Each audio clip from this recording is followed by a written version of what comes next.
அழைக்கிறார் இயேசு ஆண்டவர். ஆவலாய் நாம் செல்லுவோம். அவர் பலியினில் கலந்திட, அவர் ஒளியினில் நடந்திட, அவர் பலியினில் கலந்திட, அவர் ஒளியினில் நடந்திட, சாட்சிகளாய் என்று வாழ்ந்திட இந்நாளிலே அழைக்கிறார் இயேசு ஆண்டவர். ஆவலாய் நாம் செல்லுவோம்.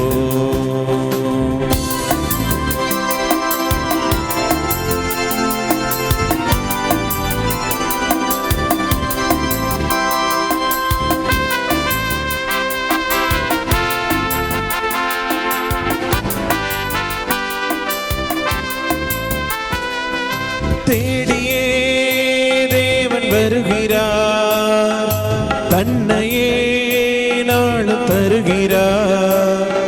தோள்களில் நம்மை தாங்குவார், துயரினில் அவர் தேற்றுவார்.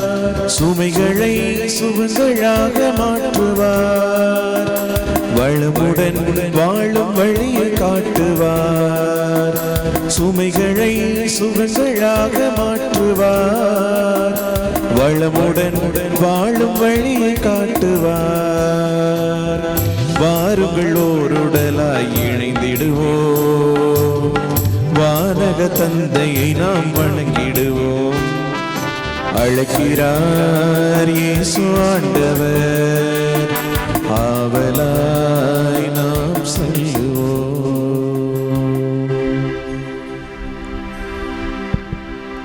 தந்தை மகன் தூயாவியாரின் பெயராலே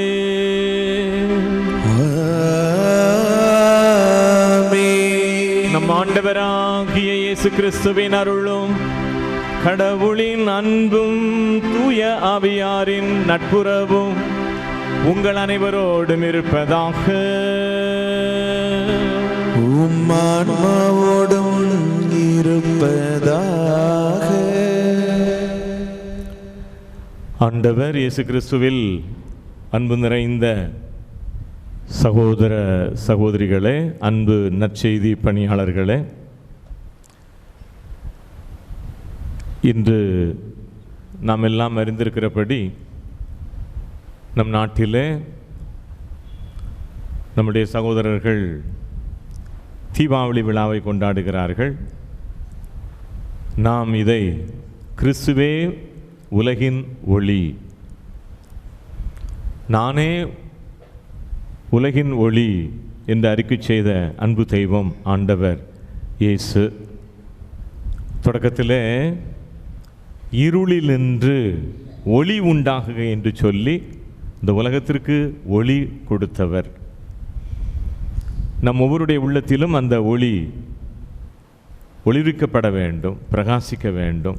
அப்படி என்றால் இருளிலிருந்து நாம் விடுதலை பெற்ற மக்களாய் வாழ வேண்டும் என்று இப்படியாக நாம் நினைவு கூறுகிறோம்.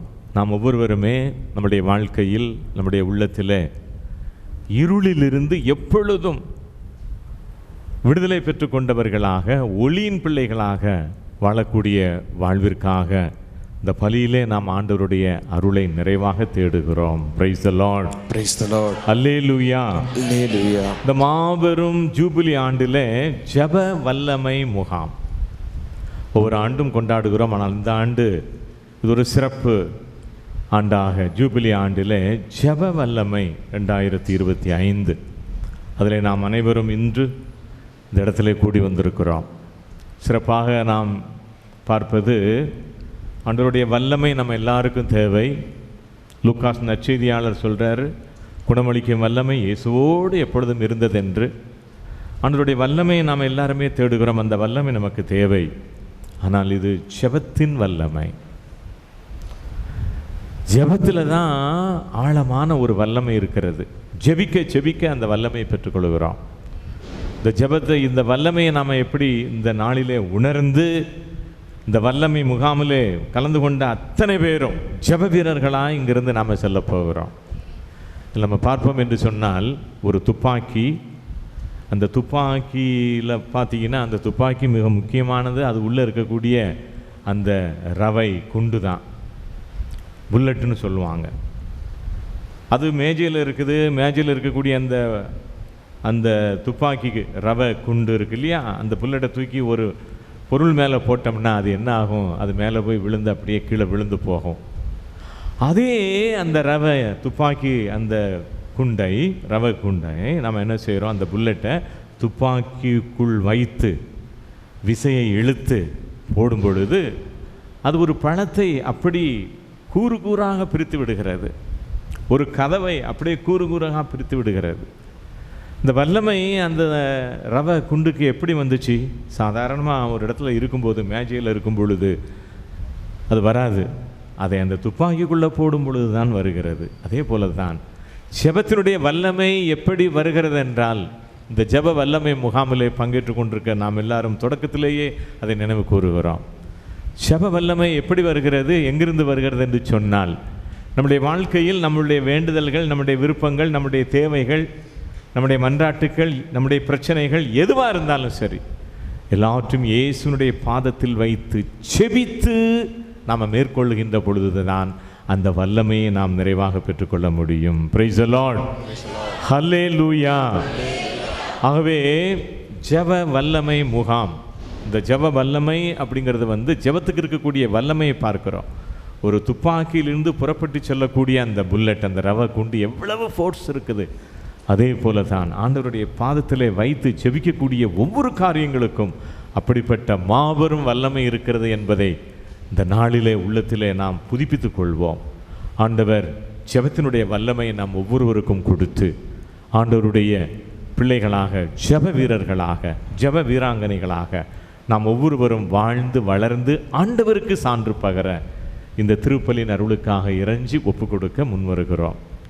தூய மறை நிகழ்வுகளை கொண்டாட நாம் தகுதி பெறும் பொருட்டு நம்முடைய பாவங்களை ஏற்று மனம் வருந்தி மன்னிப்பு வேண்டுவோம்.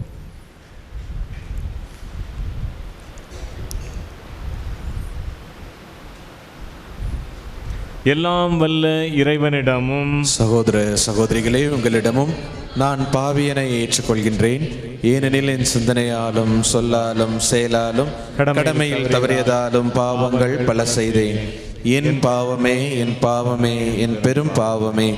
ஆகையால் எப்போதும் கன்னியான புனித மரியாவையும் வானதூதர் புனிதர் அனைவரையும், சகோதர சகோதரிகளே உங்களையும் நம் இறைவனாகிய ஆண்டவரிடம் எனக்காக வேண்டிக் கொள்ள மன்றாடுகிறேன். எல்லாம் வல்ல இறைவன் நம் மீது இரக்கம் வைத்து நம் பாவங்களை மன்னித்து நம்மை நிலை வாழ்வுக்கு அழைத்து செல்வாராக. ஆமென்.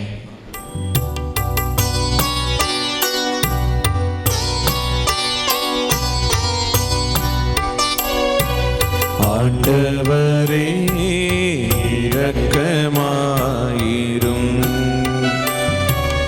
ஆண்டவரே இரக்கமாயிரும். கிறிஸ்துவே இரக்கமாயிரும். கிறிஸ்துவே இரக்கமாயிரும். ஆண்டவரே இரக்கமாயிரும். ஆண்டவரே இரக்கமாயிரும்.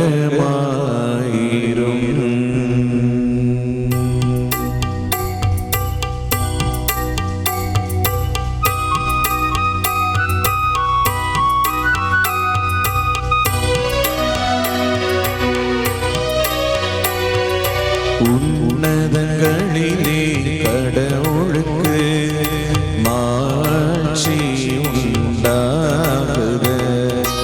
உலகினிலே நன் மனத்தோர்க்கு அமைதியாகுக. புகழ்கின்றோம் யாம் உம்மையே, வாழ்த்துகின்றோம் இறைவனே. உமக்கு ஆராதனை புரிந்து உம்மை மாட்சிப்படுத்துகின்றோம். உமது மேலான மாட்சியின் பொருட்டு உமக்கு நன்றி கூறுகின்றோம். ஆண்டவராகிய இறைவனே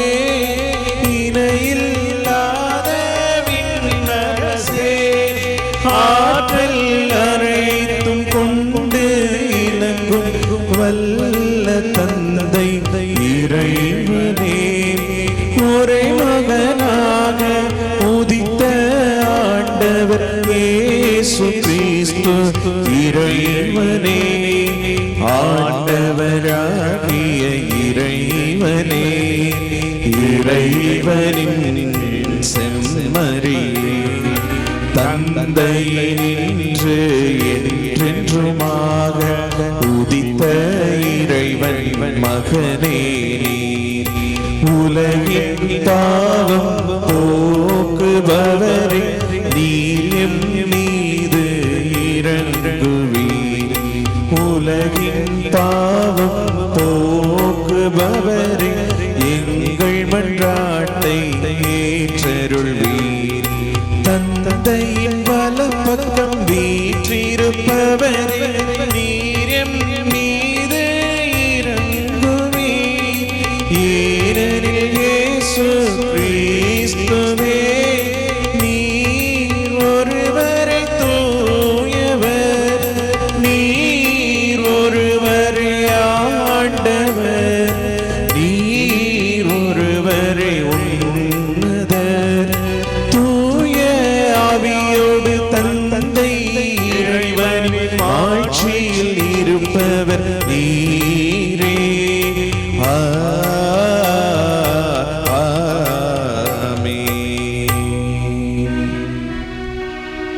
மன்றாடுவோமாக. எல்லாம் வல்ல இறைவா, உம் வார்த்தையால் நம்பிக்கையாளரின் இதயங்களை ஒளிர்விக்கின்றீர். இவ்வுலகில் உம் திருமகனுடைய உடனிருப்பின் அடையாளமாக நாங்கள் திகழும் பொருட்டு அவர் வாக்களித்ததை போன்று எங்கள் உள்ளங்களை புதுப்பித்து நிறை உண்மையை நோக்கி எங்களை வழிநடத்த வேண்டுகிறோம். உம்மோடு தூய ஆவியாரின் ஒன்றிப்பில் இறைவனாய் என்றென்றும் வாழ்ந்து ஆட்சி செய்கின்ற அவர் வழியாய் உம்மை மன்றாடுகின்றோம்.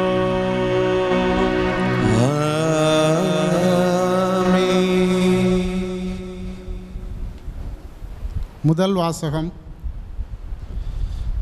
நம்பிக்கை கொண்டிருக்கும் நாமும் கடவுளுக்கு ஏற்புடையவர்கள் என கருதப்படுவோம்.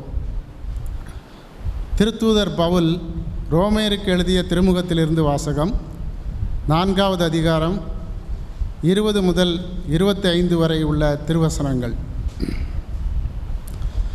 சகோதரர் சகோதரிகளே, கடவுளின் வாக்குறுதியை பற்றி ஆபிரகாம் ஐயப்படவே இல்லை. நம்பிக்கையில் அவர் மேலும் வலுப்பெற்றார், கடவுளை பெருமைப்படுத்தினார். தாம் வாக்களித்ததை கடவுள் செய்ய வல்லவர் என்பதை அவர் உறுதியாய் அறிந்திருந்தார். ஆகவே ஆண்டவர் அவருக்கு நீதியாக கருதினார். நீதியாக கருதினார் என்று எழுதியுள்ளது அவரை மட்டும் குறிக்கவில்லை, நம்மையும் குறிக்கின்றது. இறந்த நம் ஆண்டவர் இயேசுவை உயிர்த்தெழச் செய்தவர் மீது நம்பிக்கை கொண்டிருக்கும் நாமும் அவ்வாறே கடவுளுக்கு ஏற்புடையவர்கள் என கருதப்படுவோம். நம் குற்றங்களுக்காக சாகுமாறு கடவுள் இயேசுவை ஒப்புவித்தார். நம்மை தமக்கு ஏற்புடையவர்கள் ஆக்குமாறு அவரை உயிர்த்தெழச் செய்தார். இது ஆண்டவர் வழங்கும் அருள்வாக்கு. இறைவனுக்கு நன்றி.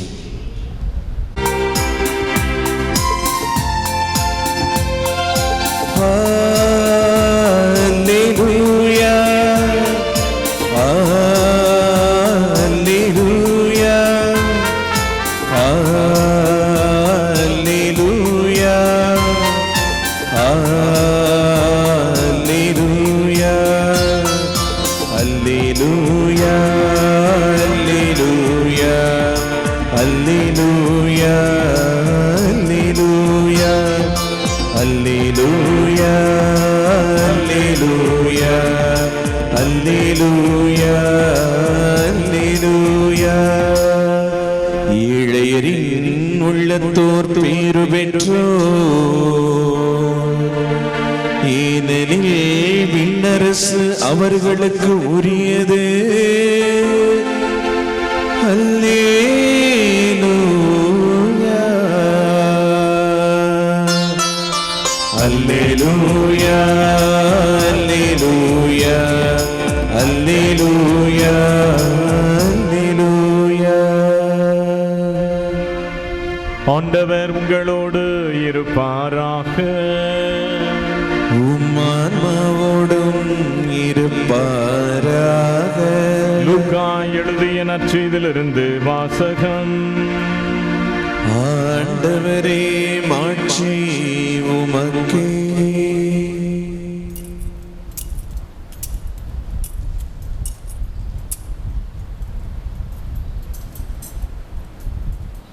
லூக்கா நற்செய்தி 12வது அதிகாரம் திருவசனங்கள் 13 21 முடிய. கூட்டத்தில் இருந்த ஒருவர் இயேசுவிடம், போதகரே, சொத்தை என்னோடு பங்கிட்டு கொள்ளுமாறு என் சகோதரருக்கு சொல்லும் என்றார்.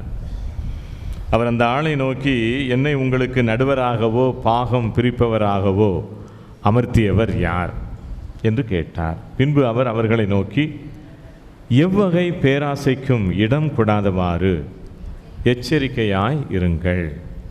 மிகுதியான உடைமைகளை கொண்டிருப்பதால் ஒருவருக்கு வாழ்வு வந்துவிடாது என்றார். அவர்களுக்கு அவர் ஒரு ஓமையை சொன்னார். செல்வனாய் இருந்த ஒருவருடைய நிலம் நன்றாய் விளைந்தது. அவன், நான் என்ன செய்வேன், என் விளைபொருட்களை சேர்த்து வைக்க இடமில்லையே என்று எண்ணினான். ஒன்று செய்வேன், என் களஞ்சியங்களை இடித்து இன்னும் பெரிதாக கட்டுவேன். அங்கு என் தானியத்தையும் பொருட்களையும் சேர்த்து வைப்பேன். பின்பு, என் நெஞ்சமே, உனக்கு பல்லாண்டுகளுக்கு வேண்டிய பல வகை பொருட்கள் வைக்கப்பட்டுள்ளன. நீ ஓய்வு எடு, உண்டு குடித்து மகிழ்ச்சியில் திளைத்திடு என சொல்வேன் என்று தனக்குள் கூறிக்கொண்டான். ஆனால் கடவுள் அவனிடம், அறிவிலியே, இன்றிரவே உன் உயிர் உன்னை விட்டு பிரிந்துவிடும். அப்போது நீ சேர்த்து வைத்தவை யாருடைய ஆகும் என்று கேட்டார். கடவுள் முன்னிலையில் செல்வம் இல்லாதவராய் தமக்காகவே செல்வம் சேர்ப்பவர் இத்தகையவரே என்றார். ஆண்டவரின் அருள்வாக்கு. கிறிஸ்துவே உமக்கு புகழ். ஆண்டவர் இயேசு கிறிஸ்துவில் அன்பு நிறைந்த சகோதர சகோதரிகளே, நம்முடைய வாழ்க்கையில் எல்லாவற்றுக்கும் மேலானது எது? ஒரு நற்செய்தி பணியாளர், நற்செய்தியிலே ஆர்வமுடையவர்கள் எப்படிப்பட்ட ஒரு மனநிலையோடு இருக்க வேண்டும் என்பதை இன்றைக்கு நமக்கு குறிக்கப்பட்ட நற்செய்தியிலே ஆண்டவர் நமக்கு எடுத்து எம்பிருக்கிறார். அதைத்தான் நம்ம பார்க்கிறோம். லூக்காஸ் நற்செய்தி 12 15வது வசனம். இன்று குறிப்பிட்ட இந்த நற்செய்தியிலே அந்த வசனத்தை பார்க்கிறோம். எவ்வகை பேராசைக்கும் இடம் கொடாதவாறு நீங்கள் கவனமாக எச்சரிக்கையாக இருங்க. ஏன்னு சொன்னால், மிகுதியான உடைமைகளை நாம் பெற்றுக்கொண்டிருப்பதால் ஒருவருக்கு வாழ்வு வந்து விடாது. அப்போது நம்முடைய வாழ்க்கையில் நாம் பெற்றுக்கொள்ளக்கூடிய எல்லா ட்ரெஷர், அது செல்வம், பணமாக இருக்கட்டும், சொத்தாக இருக்கட்டும், நிலபலங்களாக இருக்கட்டும், வேறு எதுனாலும் இருக்கட்டும், எந்த பொக்கிஷம் வேண்டுமானாலும் இருக்கட்டும், நம்முடைய வாழ்க்கையில் எல்லா ட்ரெஷரையும் விட மேலானது என்ன? அதற்கு நாம் முக்கியத்துவம் கொடுக்க வேண்டும். அதுதான் நம்முடைய உயிர், நம்முடைய ஆன்மா. அப்போது இந்த பொருளாசையில் விழுந்து ஒருவர் தன்னுடைய ஆன்மாவை இழந்து விடக்கூடாது, தன்னுடைய உயிரை இழந்து போய்விடக்கூடாது. அதைத்தான் ஆண்டவர் சொல்கிறார். அதில் எவ்வகை ஆசைன்னு சொல்லலை, பேராசை அப்படின்னே சொல்லப்பட்டிருக்கிறது. இதில் நம்ம பார்க்குறோம், வரலாற்றில் அலெக்சாண்டர் த கிரேட் அவரை பற்றி நாம் கேள்விப்பட்டிருக்கிறோம். பெரிய இல்லையா வீரர், அவர் வெற்றி வீரர் தான். எங்கேனாலும் எந்த போருக்கு போனாலும் வெற்றி தான் அவருக்கு. அதுதான் அலெக்சாண்டர் த கிரேட்னு சொல்கிறோம். அப்போது அவருடைய வாழ்க்கையில் நம்ம பார்ப்போம் என்று சொன்னால், அவர் 3 காரியங்களை விரும்பினார். ஒன்று என்ன சொன்னார் அப்படின்னு பார்த்தீங்கன்னா, நான் இறந்த பிற்பாடு டாக்டர்ஸ் தான் என்னுடைய உடலை எடுத்து செல்ல வேண்டும், மருத்துவர்கள் தான் எடுத்து செல்ல வேண்டும். அவர் ஒரு அரசு மாவீரன். அலெக்சாண்டர் த கிரேட்னா ஒரு பெரிய மன்னன் அவன். இப்போ அவர் சொல்லும்போது எல்லாரும் கீழ்ப்படிந்தான். அவர் சொல்கிறாரு, முதல் காரியம் என்ன சொல்கிறாரு அப்படின்னா, நான் இறந்த பிற்பாடு என்னுடைய அடக்கத்திற்கு என்னுடைய பாடியை யார்? மருத்துவர்கள் எடுத்து செல்ல வேண்டும், டாக்டர்ஸ் தான் எடுத்துகிட்டு போகணும். ரெண்டாவதாக என்ன சொல்கிறாரு அப்படின்னா, நான் போகக்கூடிய வழியில் பூரா சில்வர் கோல்டு போட வேண்டும். அது காயினாக இருக்கலாம், ஆபரணமாக இருக்கலாம். சில்வரும் வெள்ளி இல்லையா, வெள்ளியும் தங்கமும் ஆபரணம் அதை அடக்கத்துக்கு போகிற வரைக்கும் அதை தான் போடணும். ரெண்டாவதாக அதை சொல்கிறான். மூன்றாவது சொல்கிறாரு, ஃபேமஸ் இல்லையா, என்னை வைத்திருக்கக்கூடிய அந்த பெட்டியிலிருந்து 2 துவாரம் போட்டு என் 2 கைகளையும் வெளியே தொங்க விட்டு விட வேண்டும். இந்த 3ஐயும் தன் வாழ்க்கையில் அவர் விருப்பமாக எழுதி வைத்தார். அது அப்படியே நிறைவேறியது. அப்போ அவர் அப்படி சொன்ன உடனே கேட்குறாங்க, ஏன் இப்படி சொல்கிறீங்க அப்படின்னு அலெக்சாண்டர்கிட்ட அவருடைய உதவியாளரெல்லாம் கேட்குறாங்க. அதுக்கு அவர் விளக்கத்தை சொல்கிறார். ஏன் என்ன சொல்கிறார் அப்படின்னா, ஏன் டாக்டர்ஸ் எடுத்து செல்லணும் அப்படிங்கிறதுக்கு அவர் என்ன சொல்கிறாருன்னா, டாக்டர்களுக்கு தெரியணும், உயிர் போன பிற்பாடு உலகத்தில் உள்ள அத்தனை டாக்டர் வந்தாலும் ஒருத்தருக்கு உயிர் கொடுக்க முடியுமா? முடியாது. உயிர் இருக்கும்போது தான் இது நடக்கும் இல்லையா? ஆமாம், தீவிர சிகிச்சைகளெல்லாம் உயிர் இருக்கும்போது தான் நடக்கும். அப்படி இல்லைன்னா அதோட சரி, முடிஞ்சு போச்சு. இப்போது எந்த டாக்டரும் உயிர் போன பிற்பாடு யாருக்குமே உயிர் கொடுக்கவே முடியாது அப்படிங்கிறத உலகம் புரியணுங்கிறதுக்காண்டி தான் நான் அப்படி சொல்கிறேன் அப்படின்னு சொல்கிறாரு. ரெண்டாவதாக, எதுக்காக கோல்டு காயின்ஸு சில்வர் காயின்ஸ்லாம் போடணும்? வெள்ளியும் தங்கமும் பொன்னும் வழிநெடுக போடணும். எதுக்கு அப்படின்னா, அவர் போக போக வெள்ளியும் தங்கமும் பின்னால் வருது, அவர் கூட போகலை. அங்கே வரைக்கும் போடப்பட்ட வெள்ளியும் தங்கமும் அவர் முன்னால் போக போக எல்லாரும் இந்த வெள்ளியும் தங்கமும் அதில் பின்னாடி தான் வருது, முன்னாடி போகாது, கூட போகாது, அவர் கூட போகாது. அதனால் இவைகளெல்லாம் பின்னால் செல்லக்கூடியவை, இந்த உலகத்தில் பின்னால் செல்லக்கூடியவை, நமக்கு முன்னாலோ நம்மோடோ கூட வரக்கூடியது அல்ல. அப்படிங்கிறதுக்காகத்தான் வெள்ளியையும் தங்கத்தையும் போட சொல்கிறாரு. மூன்றாவது, நம்ம கேள்விப்பட்டிருப்போம், 2 கையும் வெளியில் தெரிந்தாப்பில் விரித்து வைக்கணும். அப்படின்னா என்ன அர்த்தம்? நத்திங் இன் மை ஹேண்ட், நான் எதையும் எடுத்து செல்வது இல்லை, வெறுங்கையோடு வந்தேன், வெறுங்கையோடு நான் போகிறேன் அப்படிங்கிற ஒரு செய்தியை தான் உலகத்துக்கு கொடுக்குறாரு. நீங்கள் 1 தீமோத்தேயு 6வது அதிகாரம் 7வது வசனத்தை பாருங்கள். பவுல் எழுதிய அந்த தீமோத்தேயுக்கு எழுதிய முதல் திருமுகத்தில் 1 தீமோத்தேயு 6வது அதிகாரம் 7வது வசனம் என்ன சொல்லுதுன்னு பாருங்கள். உலகத்திற்கு நாம் எதையும் கொண்டு வந்ததில் பார்த்தீங்கன்னா பைபிளில் இருக்கிறது தான் இது. அலெக்சாண்டர் த கிரேட் அவர் சொல்லியிருக்கிறார் அப்படின்னா பைபிளில் தான் இருக்கிறது. உலகத்திற்கு நான் எதையும் கொண்டு வந்ததில்லை. அடுத்து என்ன சொல்லுது? உலகத்தை விட்டிலிருந்து எதையும் கொண்டு போக முடியாது. இந்த வசனத்தை நம்ம பார்க்குறோம். இந்த வசனத்தின்படி தான் அவர் சொல்லியிருக்கிறாரு. 3 காரியங்களுமே இந்த ஒரு வசனத்தில் அடங்கி போகுது பாருங்களேன். அன்பார்ந்தவர்களே, இதை நாம் நினைத்து பார்க்கிறோம் இல்லையா? வரலாற்றிலே நடைபெற்ற ஒரு காரியமாக இருக்கிறது. இதை நாம் நினைத்து பார்க்கிறோம். அப்போது நம்மளுடைய ஆன்மா பாதுகாக்கப்பட வேண்டும், நம்முடைய உயிர் பாதுகாக்கப்பட வேண்டும்.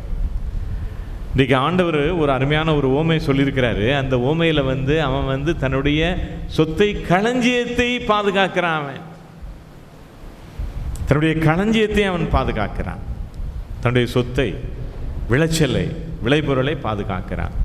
அவன் தன்னையோ தன்னுடைய உயிரையோ தன்னுடைய ஆன்மாவையோ நினைக்கவே இல்லை.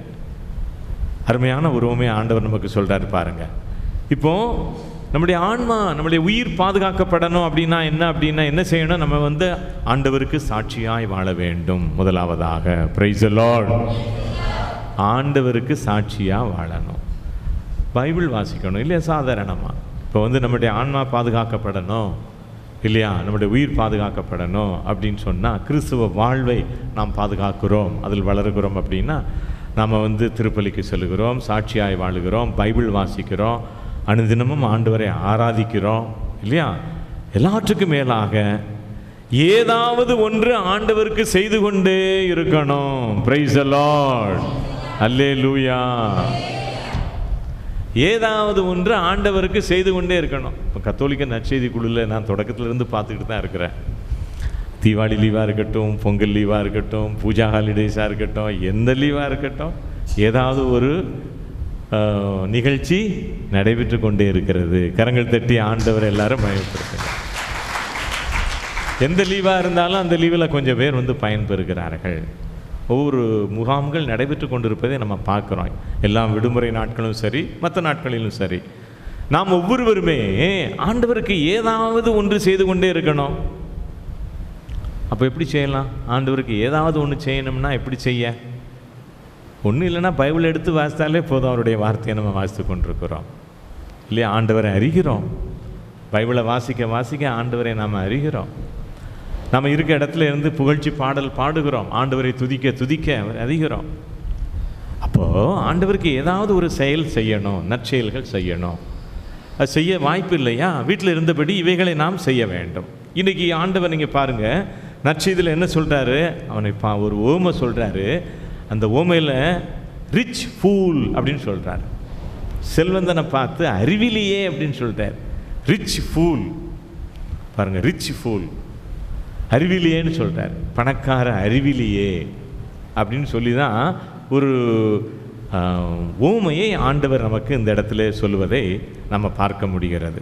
நீங்கள் இதில் பார்த்தீங்கன்னா இதில் என்ன, இந்த ஓமையிலிருந்து ஆண்டவர் என்ன சொல்கிறார் அப்படின்னா, எவ்வளோ பெரிய களஞ்சியத்தில் சேர்த்து வச்சாலும் சரி, எவ்வளோ பெரிய சொத்து வச்சாலும் சரி, எவ்வளவு பணம் வச்சுருந்தாலும் சரி, இல்லையா, லைஃபுக்கு கேரண்டியே கிடையாது. கேரண்டி இருக்கா? லைஃபுக்கு கேரண்டியே கிடையாது. இப்போது வச்சுக்குவோமே, ஆண்டவர் சொல்லிட்டாரு, பைபிள்லே சொல்லியிருக்குன்னு வச்சுக்கிடுவோமே, ஒரு பேச்சுக்கு சொல்கிறேன். உதாரணத்துக்கு ஒருத்தர் 25 லட்சம் வச்சுருக்கிறாரு அப்படின்னா, டெபாசிட் வச்சுருக்காருன்னா அவருக்கு லைஃப்பில் இறப்பே கிடையாது. பிரைஸ் தி லார்ட், அல்லேலூயா அப்படின்னு ஒன்று இருக்குன்னு வச்சுக்கோங்களேன். ஒரு ஆளுக்கு எவ்வளோ இருக்கணும்? குறைஞ்சபட்சம் 25 லட்சம். அப்போ ஒரு வீட்டில் 4 பேர் இருந்தால் என்னாச்சு? கஷ்டம்தான், கஷ்டம்தான். நான் 25 லட்சம்னு சும்மா சொல்கிறேன், அதை விட குறைச்சினாலும் சொல்லிக்கலாம். இப்போ ஒரு ஆளுக்கு 20 லட்சம் 25 லட்சம் இருந்தால் போதும், அவங்களுக்கு வாழ்க்கையில் என்னதே கிடையாது. அப்போ என்ன நடக்கும்? யாரும் தீபாவளிக்கு நல்ல சட்டை போட மாட்டாங்க, தீபாவளிக்கு கறி எடுத்து சாப்பிட மாட்டாங்க, இல்லையா? தீபாவளிக்கு போத்தி சாரம் கேக்கெல்லாம் கூட்டமே இருக்காது. எல்லாம் பணம்லாம் சேர்க்க வேண்டி இருக்குது.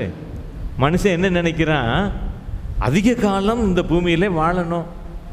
ஒரு 25 லட்சம் சேர்த்துருவோம். சேர்த்தாச்சுன்னா நமக்கு என்ன கிடையாது? இறப்பு கிடையாது, இங்கேயே வாழ்ந்துக்கிட்டு இருக்கலாம். அப்போ மனுஷன் பாருங்கள், அவனுடைய கவனம் எல்லாம் பணம் சேர்ப்பதிலே போயிடும். அவன் சரியாக சாப்பிட மாட்டான், சரியாக ட்ரெஸ் போட மாட்டான், செலவு பண்ணவே மாட்டான். வீட்டில் ஒவ்வொருத்தருக்காக பணம் சேர்க்கறதுக்கே சரியாக போகும்.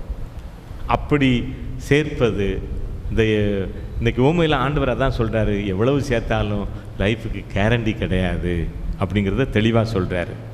அன்பார்ந்தவர்களே, இப்போ நாம் என்ன செய்யணும் அப்படின்னு பார்த்தீங்க அப்படின்னா, ஆண்டவர்கிட்ட நிறைய விஷயங்களை நாம் கேட்குறோம். பாருங்கள், இன்றைக்கி திருப்பலியில் நிறைய விஷயங்களை நாம் கேட்குறோம்.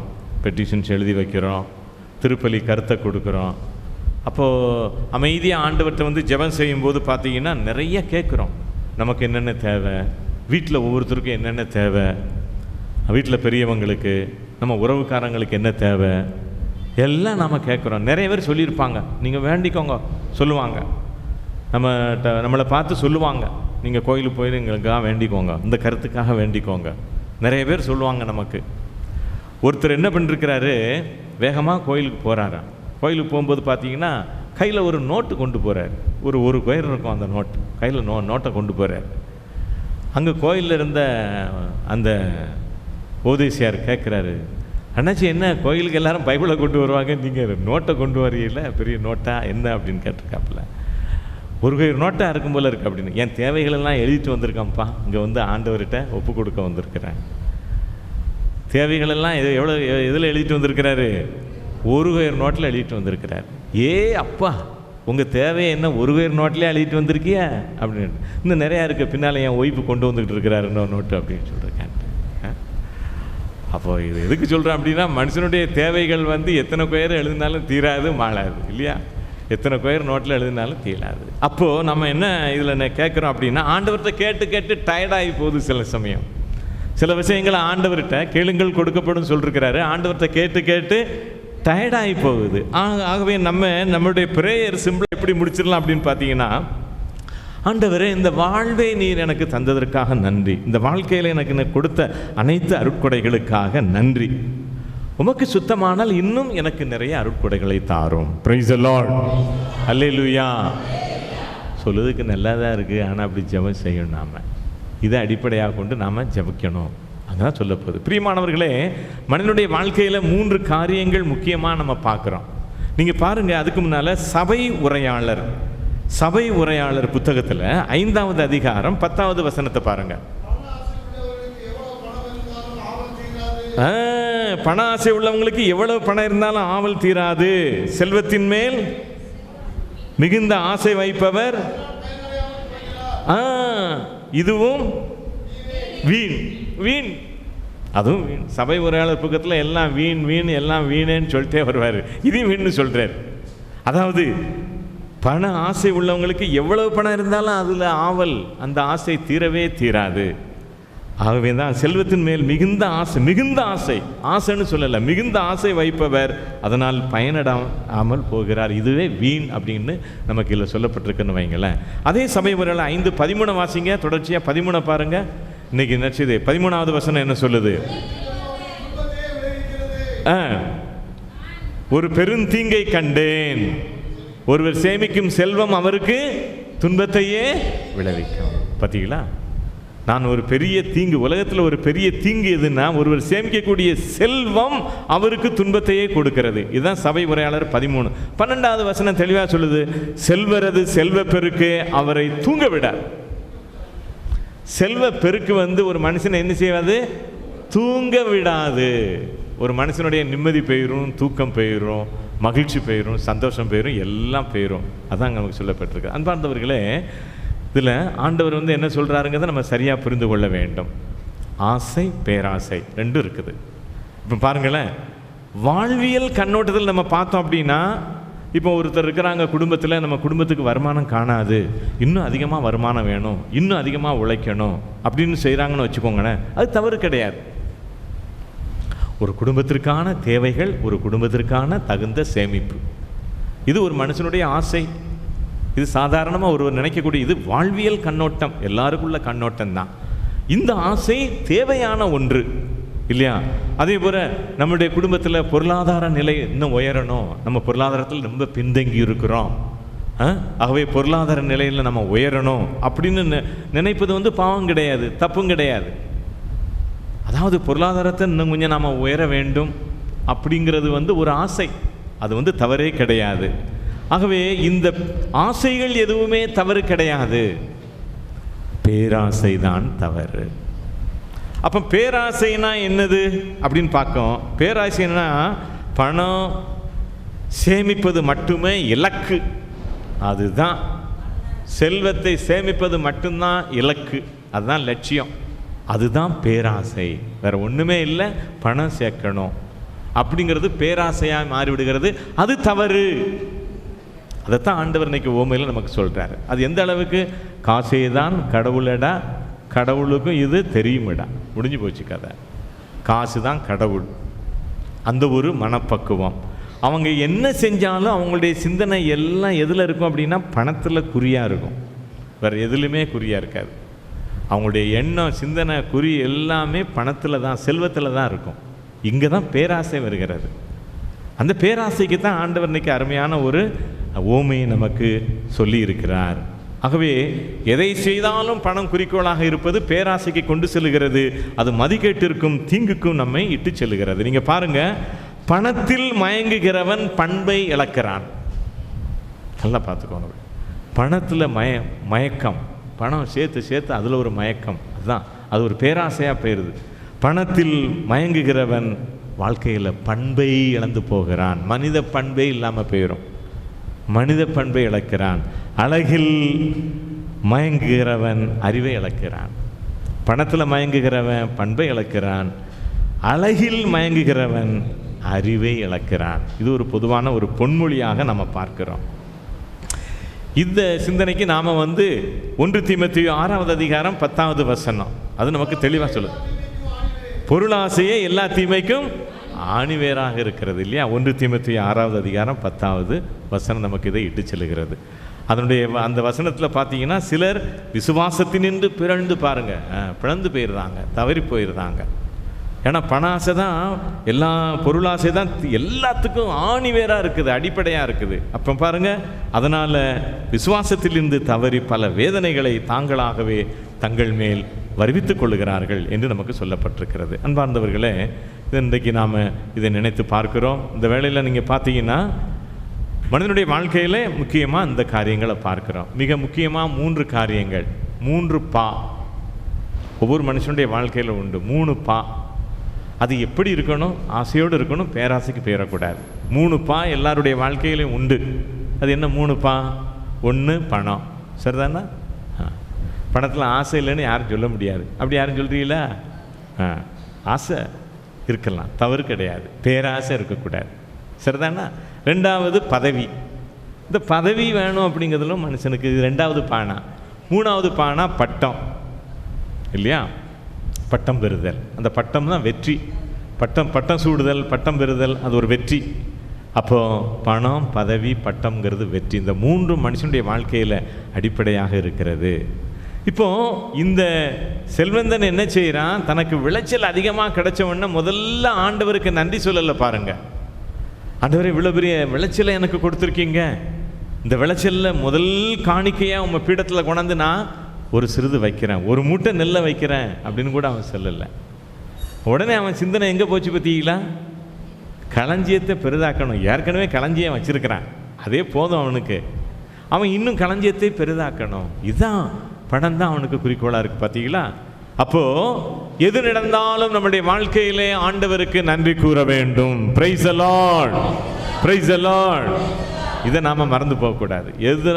பல காரியங்கள், நம்ம எதிர்பார்க்காத காரியங்கள், பல ஏமாற்றங்கள், தோல்விகள், பிரச்சனைகள் எதாக இருந்தாலும் சரி, முதல்ல நாம் ஆண்டவருக்கு நன்றி சொல்லணும். அது நம்முடைய வாழ்க்கையாக மாற்றணும். அதுதான் முக்கியமானது.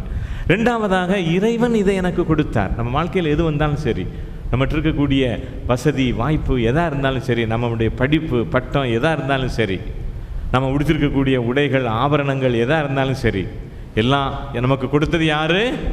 ஆண்டவர் எனக்கு கொடுத்தார் என்ற சிந்தனை வரணும். அந்த சிந்தனை அவனுக்கு வரல. பாருங்க, ஆண்டவர் கொடுத்தாருன்னு நம்ம அந்த செல்வந்தன் நினச்சிருந்தாம்னா முதல் அந்த விளைச்சல் நெல்லை ஒரு மூட்டையாவது கொண்டு போய் ஆண்டவருக்கு கொடுத்துருப்பான். ஆண்டவருக்கு நன்றி கூறி அதை அவன் செய்ய தவறிவிட்டான். அனைத்தும் கொடுத்த இறைவனுக்கு நன்றி கூற அவன் மறந்து போனான் என்று பார்க்கிறோம். அடுத்து பார்க்க அவன் பகிரவில்லை. ஆண்டவருக்கே கொடுக்கலையே, பிற எப்படி அடுத்தவங்களுக்கு கொடுப்பான்? ஆண்டவருக்கே அவன் கொடுக்கல. ஆண்டவர் தான் இந்த விளைச்சலை கொடுத்துருக்கிறாரு, அவருக்கு ஒரு பங்கு கொடுக்கல, அவருக்கு ஒரு சிறிது காணிக்க கொடுக்கல. அப்புறம் எப்படி அடுத்தவங்களுக்கு பகிர முடியும்? அவே பகிர்ந்து வாழ வேண்டும் என்ற ஒரு சிந்தனையை தான் அவன் களஞ்சியத்தில் சேர்க்கிறான். அப்படின்னு சொல்லும்போது ஆண்டவர் நம்ம பகிர்ந்து வாழ வேண்டும், இல்லாதவர்களோடு பகிர வேண்டும் என்ற ஒரு சிந்தனையும் இந்த இடத்துல ஆண்டவர் நமக்கு கொடுப்பதை பார்க்கிறோம். பிரியமானவர்களே, நம்முடைய இப்போ பாருங்களேன், ஆண்டவர் நமக்கு கற்றுக் கொடுத்த ஜெபத்தில் என்ன சொல்கிறோம்? எங்கள் அன்றாட உணவை இல்லையா, டெய்லி பிரெட். ஆண்டவரே அன்றாட உணவை எங்களுக்கு தாரும், அனுதின உணவை எங்களுக்கு தாரும். அடுத்த மாதத்துக்கு சேர்த்து எங்களுக்கு உணவை தாரும்னு ஜெபத்தில் இருக்கா? அப்படி இல்லையா? ஆண்டவர் அப்படி சொல்லி கொடுத்துருந்தா பரவாயில்லைன்னா, ஆண்டவர் ஒரு வருஷத்துக்கு தேவையான உணவை எங்களுக்கு தாரும் அப்படின்னு ஜெபம் செய்திடலாம். அப்படி சொல்லலை. ஆண்டவர் அன்றாட உணவை தான் கேட்க சொல்கிறாரு. பாருங்க, அப்போது இந்த இடத்துல நாம் என்ன செய்கிறோம் அப்படின்னு பார்த்தீங்கன்னா, நம்மளுடைய நம்பிக்கை வாழ்க்கையில் அடுத்த மனிதர்கள் மீது அல்ல, நம்முடைய நம்பிக்கை நண்பர்கள் மீது அல்ல, நம்மளுடைய நம்பிக்கை நம்ம பணம் சேர்த்து வச்சுருக்கிறோம் பேங்கு, அந்த பேங்கில் இல்லை நம்மளுடைய நம்பிக்கை. மாறாக நம்முடைய நம்பிக்கை எங்கே இருக்கிறது என்று சொன்னால் இயேசுவின் மீது, ஆண்டவர் மீது இருக்கிறது. ஏன்னா இயேசு தான், ஆண்டவர் தான் நமக்கு நிறைவான சொத்து, அவர் தான் நமக்கு ஒப்பற்ற செல்வமாக இருக்கிறாரு. திருப்பாடல் 16:5, திருப்பாடல் 16:5 என்ன சொல்லுது பார்த்தீங்களா? இதை மட்டும் ஒருத்தர் வாசிங்க. திருப்பாடல் 16வது அதிகாரம் 5வது வசனம். ஆண்டவர் தாமே என் உரிமை சொத்து. பார்த்தீங்களா? ஆண்டவர் தான் எனக்கு உரிமை சொத்து, அவரே என் கிண்ணம். அவரே என் கிண்ணம்னா என்ன அர்த்தம்? கிண்ணம், நம்ம வீட்டில் கிண்ணம் பயன்படுத்துகிறோம் பார்த்தீங்களா? சாப்பிட்றதுக்கு இல்லையா கிண்ணம் வச்சுருக்கிறோம். அப்போ உணவு, அந்த கிண்ணம் வந்து உணவை குறிக்கிறது. ஆண்டவர் தான், வானிலிருந்து இறங்கி வந்த உயிருள்ள உணவு அவர் தான். பைபிளில் உள்ள வார்த்தைகள் உணவு உட்கொள்ளுகிறோம், அவருடைய வார்த்தையை உணவாக உட்கொள்ளுகிறோம், அதான் கிண்ணம். அப்போ ஆண்டவர் தான் உரிமை சொத்து, அவரே எனக்கு என் கிண்ணம், எனக்குரிய பங்கை அவர் காத்துக்கொள்வார். எனக்கு என்ன பங்கு உண்டோ அதை அவர் காத்துக்கொள்வார், எனக்கு என்ன உரிமையோ அவர் காத்துக்கொள்வார். அதான் நமக்கு அருமையாக சொல்லப்பட்டிருக்கிறது. பிரியமானவர்களே, இதில் கடைசியாக இன்னைக்கு இதில் ஒரு காரியம் சொல்லப்பட்டிருக்கிறது பார்த்தீங்களா? அங்கே என்ன சொல்லப்படுச்சு அப்படின்னு பார்த்தீங்கன்னா, ஆண்டவர் அதை சொல்லி முடிக்கிறார் பாருங்க. கடவுள் முன்னிலையில் செல்வம் இல்லாதவராய் தமக்காகவே செல்வம் சேர்ப்பவர் இத்தகையோரே. கடவுள் முன்னிலையில் நாம் செல்வம் சேர்க்க வேண்டும் என்று நமக்கு சொல்லப்பட்டிருக்கிறது. அப்போ கடவுள் முன்னால் நம்ம எப்படி செல்வம் சேர்க்க போகிறோம்? கடவுள் முன்னால் எப்படி செல்வம் சேர்ப்பது? இங்கே பாருங்கள், கடவுள் முன்னால் செல்வம் சேர்ப்பது அப்படின்னு பார்த்தீங்கன்னா, இப்போ செல்வம் அழிந்து போகும் செல்வம் அப்படின்னு தான் சொல்கிறோம். நம்மளுடைய செல்வம் சேர்த்து வச்சாலும் கூட அந்த செல்வம் அழிந்து போகக்கூடிய செல்வம். சில பார்த்தீங்கன்னா ரூபா நோட்டெல்லாம் அப்படி துருப்பிடிச்சு அரிச்சு போய் பேங்கில் கூட வாங்க மாட்டாங்க, மாற்ற முடியாமல் துருப்பிடிச்சு போயிடும் சில நோட்டுகள்லாம். அப்படியே நம்ம பார்க்குறோம், பேங்கில் கொடுத்தாலும் மாற்ற முடியாத நோட்டுகளை நம்ம பார்த்துக்கிட்டு இருக்கிறோம். இப்போ இதில் பார்த்தீங்கன்னா, அழிந்து போகும் செல்வத்தை கொண்டு அழியாத வாழ்வை பெற்றுக்கொள்ள வேண்டும். Price the Lord. அப்போ சிலருக்கு நாம் உதவி செய்கிறோம், சிலருக்கு நன்மை செய்கிறோம், ஆண்டவருக்கு உரிய பங்களிப்பை நாம் சரியாக செய்கிறோம். அப்படி செய்கின்ற பொழுது தான் நாம் என்ன செய்கிறோம்? விண்ணகத்திலே நாம் செல்வம் சேர்க்கின்றோம். இப்போ விண்ணகத்தில் ஒரு பேங்க் இருக்குன்னு வச்சுக்கோங்க, எல்லோரும் என்ன செய்வாங்க? சுவிஸ் பேங்கில் சேர்க்க மாட்டாங்க. விண்ணகத்தில் ஒரு பேங்க் இருக்குன்னு வச்சுக்குவோமே, எல்லோரும் என்ன செய்வாங்க? டைரெக்டாக அங்கே சேர்க்க ஆரம்பிச்சிருவாங்க. Bank of heaven, bank of heaven அங்கே இருக்குன்னு வச்சுக்கோங்களேன், இங்கேருந்து அனுப்பி விட்ருவாங்க. அங்கே நம்ம சேர்த்து வச்சுக்குவோம், அங்கே மேலே போகும்போது செலவுக்கு பயன்படும், அங்கே போய் திண்டாடிக்கிட்டு இருக்க வேண்டாம் அப்படின்ட்டு. அப்படி தானே? ஆமாம், அப்படி கூட ஒன்று இருந்தால் எல்லோரும் விண்ணகத்தில் சேர்க்க ஆரம்பிச்சிருவாங்க. இங்கே போய் சுவிஸ் பேங்கில் போயெல்லாம் சேர்த்துக்கிட்டு இருக்க மாட்டாங்க. அப்படி சேர்க்கும்போது என்ன செய்யலாம்? ஒரு பேங்க் ஆஃப் ஹெவன் வச்சு அங்கே வந்து மத்தேயு டேக்ஸ் கலெக்டர் அவரை மேனேஜராக போட்டுடலாம், யூதாஸ் இஸ்காரியோத்தை அக்கௌண்டண்ட்டாக போட்டுடலாம் பேங்கில். என்ன அப்படி போடும்போது பாருங்கள், எல்லாருக்கும் விண்டகத்தை நோக்கும் பொழுது அங்கேயும் அதுதான் வரும். ஆனால் ஆண்டவர் அப்படி சொல்லலை பாருங்கள். கடைசி ஆண்டவர் என்ன சொல்லிட்டார் பார்த்தீங்களா? நாம் எதை எடுத்து செல்ல, எதையுமே எடுத்து செல்ல முடியாத இடத்திற்கு ஒரு மனுஷன் போகிறான். இங்கிருந்து மனுஷன் விண்ணகத்துக்கு போகும்போது எதையாவது எடுத்துகிட்டு போக முடியுமா? முடியாது. மரிக்கும் வரை சேர்த்து வைத்து எதையும் கொண்டு போக முடியாத இடத்திற்கு ஒரு மனுஷன் போகிறான். எதையுமே கொண்டு போக முடியாது. அப்போ எதையுமே கொண்டு போக முடியாத ஒரு இடத்திற்கு, அந்த விண்ணகத்திற்கு கடவுள் சொல்கிறாரு, கடவுள் முன்னிலையில் செல்வம் சேர்க்க வேண்டும். அப்போது பிறருக்கு நாம் செய்யக்கூடிய உதவிகள், நன்மைகள், பகிர்தல், இவைகள் தான் விண்ணகத்திலே நாம் சேர்க்கக்கூடிய ஆண்டவருடைய ஊழியங்களுக்கு, ஆண்டவருக்கு செய்யக்கூடியது தான் அதற்கு விண்ணகத்தில் நாம் சேர்க்கக்கூடிய செல்வமாக இருக்கிறது என்பதை நம்ம பார்க்கிறோம். அன்பார்ந்தவர்களே, இந்த நாளிலே மிக முக்கியமாக ஆண்டவருடைய கரத்திலே நம்மை கொடுப்போம். ஆண்டவர் தான் நமக்கு ஒப்பற்ற செல்வமாக இருக்கிறார். ஆண்டவர் தான் நம்முடைய உரிமை சொத்தாக இருக்கிறார். ஆகவே ஆண்டவர் நமக்கு கொடுத்த எல்லாம் ஆண்டவருக்கு நாம் நன்றி கூறும்படியாகவே இருக்கிறது. ஆகவே ஆண்டவர் என்ன விரும்புகிறாரோ, அவர் என்ன திட்டம் கொண்டிருக்கிறாரோ அதை நாம் பெற்று நிறைவாக, நிம்மதியாக, அமைதியாக, சமாதானமாக வாழக்கூடிய வாழ்க்கையில் நம்மை முழுமையாய் அர்ப்பணித்து கொள்ள இன்றைய நாளிலே இந்த திருப்பலியின் அருளுக்காக இறைஞ்சி ஒப்பு கொடுப்போம். திருப்பலியை தொடருவோம். ஆமென்.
மலர்யாவும் தந்தேனே, திருப்பாதம் வைத்தேனே, உனக்கது மனமில்லை.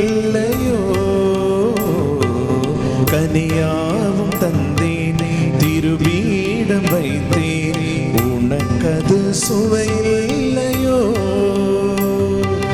மலர் யாவும் தந்தே திருப்பாதம் வைத்தே உனக்கது மனமில்லையோ கனியாவும் தந்தே திருபீடம் வைத்தே உனக்கது சுவையில்லையோ எதை நான் தருவேன் தலைவா நீ விரும்புவதென்னவோ இறைவா எளிய என் இதயம் தந்தே எளிய என் இதயம் தந்தே அது ஏற்றதாயிருக்குமோ இறைவா எது வேண்டும் எது வேண்டும் எது வேண்டும் எது வேண்டும் எது வேண்டும் உனக்கு இறைவா எது தந்த போதும் உனக்கது ஈடாகுமா உனக்கது ஈடாகுமா எது வேண்டும் எது வேண்டும் எது வேண்டும் எது வேண்டும். அன்புமிக்கவர்களை, என்னுடையதும் உங்களுடையதுமான இப்பலி எல்லாம் வல்ல தந்தையாம் இறைவனுக்கு ஏற்றதாகும்படி மன்றாடுங்கள். ஆண்டவர் தமது பெயரின் புகழ்ச்சிக்காகவும் ஆட்சிக்காகவும் நமது நன்மைக்காகவும் புனித திரு அவை அனைத்தின் நலன்களுக்காகவும் உமது கையிலிருந்து இப்பலியை ஏற்றுக்கொள்வாராக. எல்லாம் வல்ல இறைவா, அன்புடனும் இறை பற்றுடனும் பீடத்தின் மீது வைக்கப்பட்டுள்ள காணிக்கைகளை கண்ணோக்கி அருள வேண்டுகிறோம். இந்த திருப்பலியின் ஆற்றலால் உமது ஒளியின் சுடர் உலகை நிரப்பச் செய்வீராக. எங்கள் ஆண்டவர் கிறிஸ்து வழியாக உம்மை மன்றாடுகிறோம்.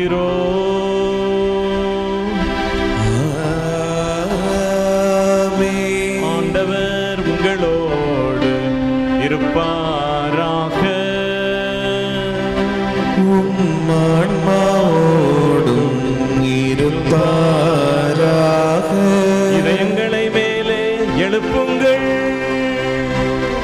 ஆண்டவரிடம் எழுப்பியுள்ளோம். இறைவனாகிய ஆண்டவருக்கு நன்றி கூறுவோம். அது தகுதியும் நீதியும் மானதே. ஆண்டவரே, தூயவரான தந்தையே, என்றுமுள்ள எல்லாம் வல்ல இறைவா, எந்நாளும் எவ்விடத்திலும் நாங்கள் உமக்கு நன்றி செலுத்துவது மெய்யாகவே தகுதியும் நீதியுமாகும். எங்கள் கடமையும் மீட்புக்குரிய செயலுமாகும். ஏனென்றால் பகலை ஆளும் பெருஞ்சுடராக கதிரவனையும் இரவில் ஒளிதர நிலவையும் விண்மீன்களையும் தொடக்கத்தில் படைத்தீர். காலம் நிறைவுற்ற போது உலகின் ஒளியாக திகழ ஒரே திருமகனை அனுப்பினீர். பாவ இருள், அலகை, சாவு ஆகியவற்றின் ஆதிக்கத்திலிருந்து எங்களை விடுவித்து உமது வியப்புக்குரிய ஒளிக்கு அழைத்துள்ளீர். ஆகவே வானதூதர் அணிகளோடு ஒன்றிணைந்து உம்மை போற்றி புகழ்ந்து முடிவின்றி பாடுவதாவது: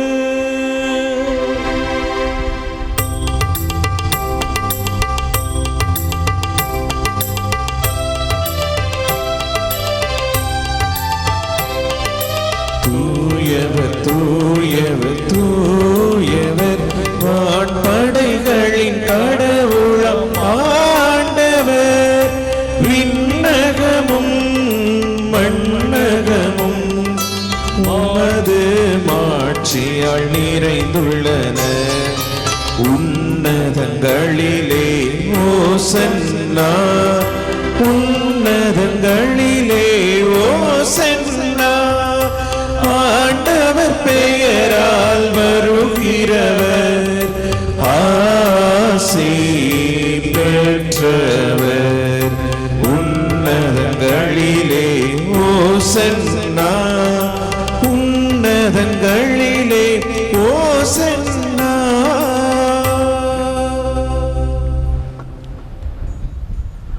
ஆண்டவர் ஆண்டவரே, நிர்மையாகவே தூயவர், தூய்மை அனைத்திற்கும் ஊற்று. ஆகவே உம்முடைய ஆவியை பொழிந்து இக்காணிக்கைகளை புனிதப்படுத்த உம்மை வேண்டுகிறோம். இவ்வாறு எங்கள் ஆண்டவர் இயேசு கிறிஸ்துவின் உடலும் இரத்தமுமாக எங்களுக்கு இவை மாறுவனவாக. அவர் பாடுபட உளம் கனிந்து தம்மை கையளித்த போது அப்பத்தை எடுத்து நன்றி செலுத்தி அதை பிட்டு தம் சீடர்களுக்கு அளித்து கூறியதாவது: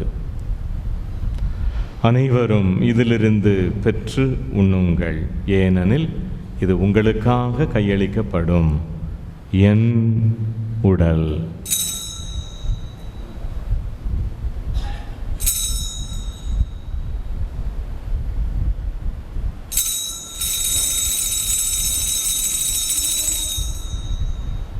அவ்வண்ணமே இரவு விருந்தை அருந்தியபின் கிண்ணத்தையும் எடுத்து மீண்டும் உமக்கு நன்றி கூறி தம் சீடர்களுக்கு அளித்து அவர் கூறியதாவது: அனைவரும் இதிலிருந்து பெற்று பருகுங்கள், ஏனெனில் இது புதிய நிலையான உடன்படிக்கைக்குரிய என் இரத்தத்தின் கிண்ணம்.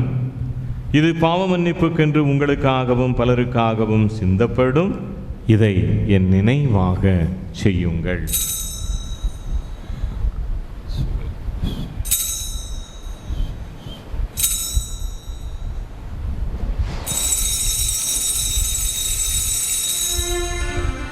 நம்பிக்கையின் மறைபொருள்.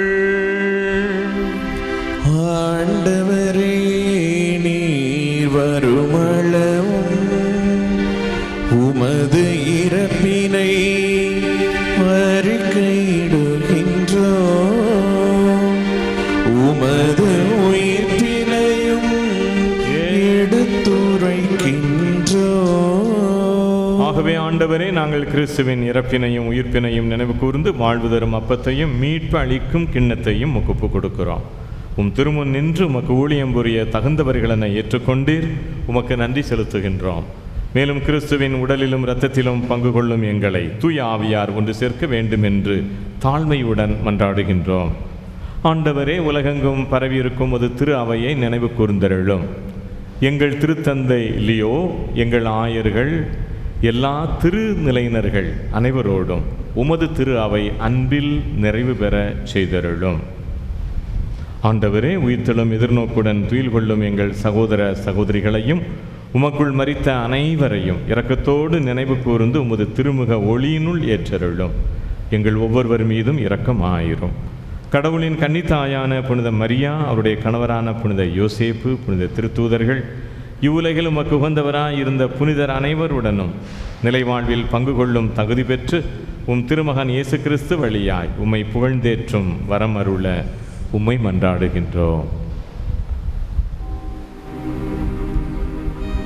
இவர் வழியாக, இவரோடு, இவரில் எல்லாம் வல்ல இறைவனாகிய தந்தையே,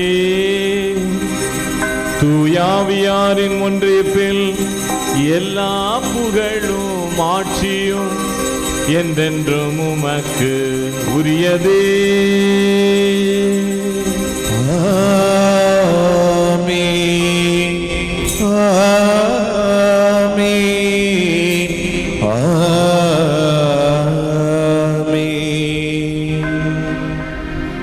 மீட்பரின் கட்டளையால் கற்பிக்க பெற்று இறை படிப்பினையால் பயிற்சி பெற்ற நாம் இணைந்து மன்றாடுவோம். விண்ணுலகில் இருக்கின்ற எங்கள் தந்தையே, உமது பெயர் தூயது என போற்ற பெறுக. உமது ஆட்சி வருக.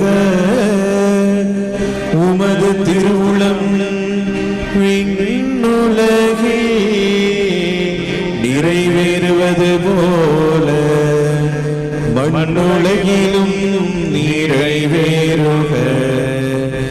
எங்கள் அன்றாட உணவை இன்று எங்களுக்கு தாரும். எங்களுக்கு எதிராக குற்றம் செய்வோரை நாங்கள் மன்னிப்பது போல எங்கள் குற்றங்களை மன்னியும். எங்களை சோதனைக்கு உட்படுத்தாதேயும், துன்பப்படுத்தாதேயும் தீமையிலிருந்து எங்களை விடுவித்தருளும்.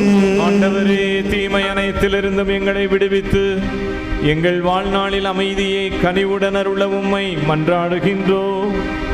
உமது இரக்கத்தின் உதவியால் நாங்கள் பாவத்திலிருந்து எப்போதும் விடுதலை பெற்று யாதொரு கலக்கமும் இன்றி நலமாயிருப்போமாக. நாங்கள் எதிர்நோக்கி இருக்கும் பேரின்பத்திற்காகவும் மீட்பராகிய இயேசு கிறிஸ்துவின் வருகைக்காகவும் காத்திருக்கின்றோம். ஏனெனில் ஆட்சியும் வல்லமையும் மாட்சியும் என்றென்றும் உமதே. அமைதிக்காக, சமாதானத்திற்காக வேண்டிக் கொள்வோம். ஆண்டவரே இயேசு கிறிஸ்துவே, அமைதியை உங்களுக்கு விட்டு செல்கின்றேன், என் அமைதியை உங்களுக்கு அளிக்கிறேன் என்று உம் திருத்தூதர்களுக்கு மொழிந்தீரேன். எங்கள் பாவங்களை பாராமல் உமது திரு அவையின் நம்பிக்கையை கண்ணோக்கி உமது திருவுளத்திற்கு ஏற்ப அதற்கு அமைதியையும் ஒற்றுமையும் அளித்துள்வீராக. என்றென்றும் வாழ்ந்து ஆட்சி செய்கின்றவர் நீரே. ஆமென். ஆண்டவருடைய அமைதி உங்களோடு என்றும் இருப்பதாக. உம் ஆன்மாவோடும் இருப்பதாக. ஒருவருக்கொருவர் உறவின் வாழ்த்தை பகிர்ந்து கொள்வோம்.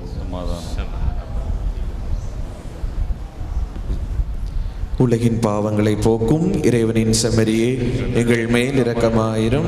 உலகின் பாவங்களை போக்கும் இறைவனின் செம்மறியே, எங்கள் மேல் இரக்கமாயிரும். உலகின் பாவங்களை போக்கும் இறைவனின் செம்மறியே, எங்களுக்கு அமைதியை அளித்தருளும்.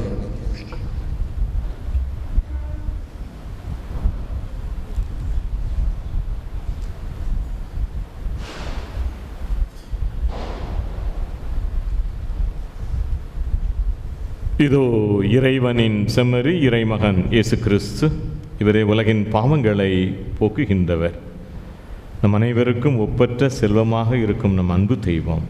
இந்த செம்மறியின் விருந்தில் பங்கேற்கும் நாம் ஒவ்வொருவரும் பேறு பெற்றோர். ஆண்டவரே, நீர் இல்லத்தில் நடந்தருள நான் தகுதியற்றவன், ஆனால் ஒரு வார்த்தை மட்டும் சொல்லிடலும், எனது ஆன்மா நலமடையும். கிறிஸ்துவின் திருவுணவு நம் அனைவருக்கும் நிலை வாழ்வு அளிப்பதாக.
கொஞ்சம் தமிழ் மொழி பேசி என்னை தேற்றவே, கொஞ்சம் தமிழ் மொழி பேசி என்னை தேற்றவே, பிஞ்சு நெஞ்சம் அழைக்குது வருவாய் தேவா, பிஞ்சு நெஞ்சம் அழைக்குது வருவாய் தேவா, தாயாக அன்பு செய்யும் இன்னுயிர் நீதானையா.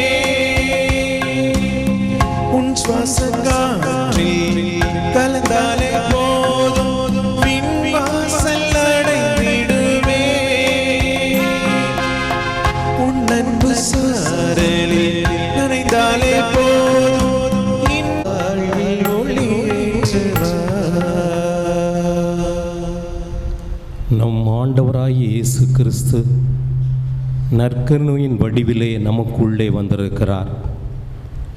அவரை நன்றி கூறி அன்போடு வரவேற்போம். நன்றி மன்றாட்டை அர்ப்பணிப்போம். மன்றாடுவோமாக.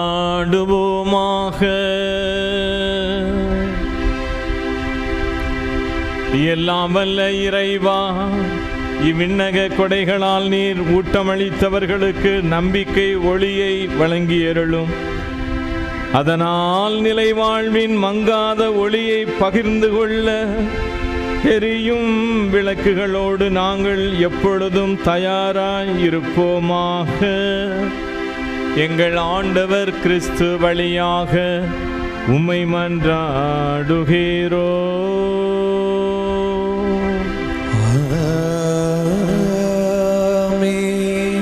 ஆண்டவர் உங்களோடு இருப்பாராக. உம்மான்மாவோடும் இருப்பாராக. எல்லாம் வல்ல இறைவன் தந்தை, மகன், தூயாவியார் உங்கள் அனைவரையும் ஆசீர்வதித்து அர்ச்சித்து இறை வாக்கில் நல்வழிப்படுத்தி காப்பாராக.